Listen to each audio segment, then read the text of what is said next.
ओम नमो भगवते वासुदेवाय नमः। आज आप सभी सुनेंगे कामिका एकादशी की व्रत कथा। श्रावण मास कृष्ण पक्ष की एकादशी को कामिका एकादशी के नाम से जाना जाता है। आज के दिन व्रत कथा सुनने से पुण्य फल की प्राप्ति होती है। ऐसा कहा जाता है कि सूर्य ग्रहण और चंद्र ग्रहण में केदार और कुरुक्षेत्र में स्नान करने से जो पुण्य मिलता है वह पुण्य कामिका एकादशी पर भगवान शिव की पूजा करने और कथा सुनने से मिल जाता है। एक समय की बात है, एक गांव में एक क्षत्रिय रहता था। वह अपने आप पर बहुत गर्व करता था, खासकर अपनी शक्ति और बल पर उसे अभिमान था। क्षत्रिय भगवान को बहुत मानता था, लेकिन उसके मन में घमंड था। वह हर दिन भगवान विष्णु की पूजा करता और उनकी उपासना में लीन रहता था। एक दिन वह किसी महत्वपूर्ण कार्य के लिए घर से बाहर यात्रा पर निकला। रास्ते में उसकी मुलाकात एक ब्राह्मण से हो गई। दोनों में किसी बात को लेकर झगड़ा हो गया।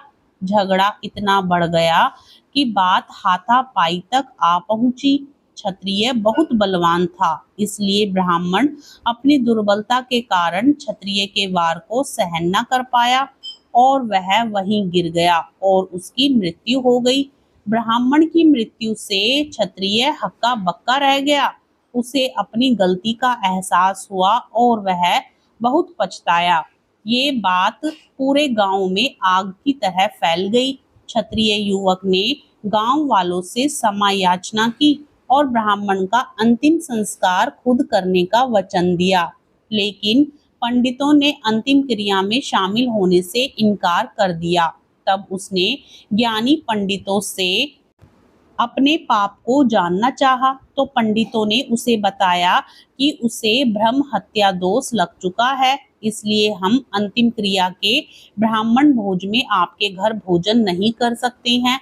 यह सुनकर क्षत्रिय ने ब्रह्म हत्या दोष के प्रायश्चित का उपाय पूछा। तब पंडितों ने कहा कि जब तक वह सावन मास के कृष्ण पक्ष की एकादशी तिथि को विधि पूर्वक भगवान विष्णु की पूजा नहीं करता और ब्राह्मणों को भोजन नहीं कराता और दान दक्षिणा नहीं देता, तब तक वह ब्रह्म हत्या दोष से मुक्त नहीं हो सकता है। क्षत्रिय ने ब्राह्मण के अंतिम संस्कार के बाद पंडितों की सलाह मानते हुए कामिका एकादशी के दिन पूरी श्रद्धा और विधि के अनुसार भगवान विष्णु की पूजा की। फिर उसने ब्राह्मणों को भोजन कराया और दक्षिणा भी दी। इस तरह भगवान विष्णु की कृपा से वह क्षत्रिय ब्रह्म हत्या दोष से मुक्त हुआ। भगवान कृष्ण बोले, हे युधिष्ठिर, श्रावण मास के कृष्ण पक्ष की एकादशी कामिका है। एक समय देवर्षि नारद ने पितामह भीष्म से इसका महात्म्य पूछा। उन्होंने इस पवित्र व्रत में भगवान विष्णु की पूजा कही थी। पृथ्वी दान, स्वर्ण दान व कन्यादान इत्यादि महान दान के फल से विष्णु पूजा का फल अधिक है। जो फल मनुष्य को अध्यात्म विद्या से मिलता है, उससे अधिक फल कामिका एकादशी देने वाली होती है। भगवान विष्णु को एक दल तुलसी का चढ़ाओ तो एक भार स्वर्ण, 4 भार चांदी दान करने का फल मिलेगा। तुलसी के दर्शन मात्र से आप भस्म हो जाते हैं। वृंदा के स्पर्श मात्र से मनुष्य पवित्र हो जाता है और भगवत चरणों में जो तुलसी अर्पित करता है उसे मुक्ति मिलती है। इस महात्म्य को सुनने से व्यक्ति यशस्वी होता है। कुंती पुत्र धर्मराज युधिष्ठिर ने श्री कृष्ण से कहा कि आपने देवशयनी एकादशी और चातुर्मास के महत्व के बारे में बता दिया है। अब कृपया श्रावण मास के कृष्ण पक्ष में पड़ने वाली एकादशी के बारे में बताएं। श्री कृष्ण ने कहा कि हे युधिष्ठिर, इस एकादशी की कथा एक समय स्वयं ब्रह्मा जी भी देवर्षि नारद जी से कह चुके हैं, अतः मैं भी तुमसे वही कहता हूँ। नारद जी ने ब्रह्मा जी से श्रावण मास के कृष्ण पक्ष की एकादशी की कथा सुनने की इच्छा जताई थी। उस एकादशी का नाम, विधि और महात्म्य जानना चाहा। ब्रह्मा ने कहा, हे नारद, श्रावण मास की कृष्ण पक्ष की एकादशी का नाम कामिका एकादशी है।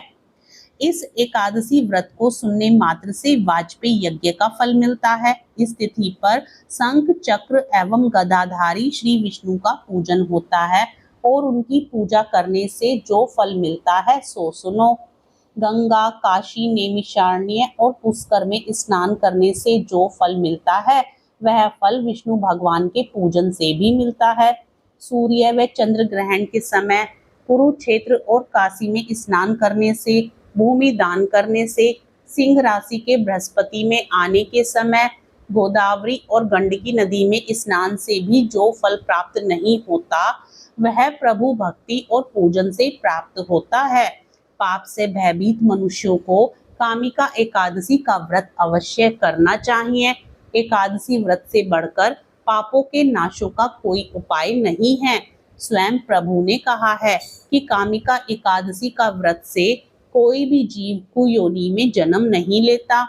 जो इस एकादशी पर श्रद्धा भक्ति से भगवान विष्णु को तुलसी अर्पित करता है वे इस समस्त पापों से दूर रहते हैं।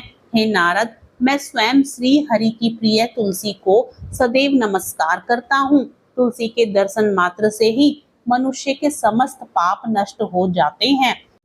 जो मनुष्य इस एकादशी की रात्रि को भगवान के मंदिर में दीपक जलाते हैं उनके पितृ स्वर्ग लोक में अमृत पान करते हैं तथा जो घी या तेल का दीपक जलाते हैं वे 100 करोड़ दीपकों से प्रकाशित होकर सूर्य लोक को जाते हैं। ब्रह्मा जी कहते हैं कि हे नारद, ब्रह्म हत्या तथा भ्रूण हत्या आदि पापों को नष्ट करने वाली इस कामिका एकादशी का व्रत मनुष्यों को यत्न के साथ करना चाहिए। कामिका एकादशी के व्रत का महात्म्य श्रद्धा से सुनने और पढ़ने वाला मनुष्य सभी पापों से मुक्त होकर विष्णु लोक को जाता है। प्रेम से बोलिए एकादशी माता की जय। श्री हरि विष्णु भगवान की जय।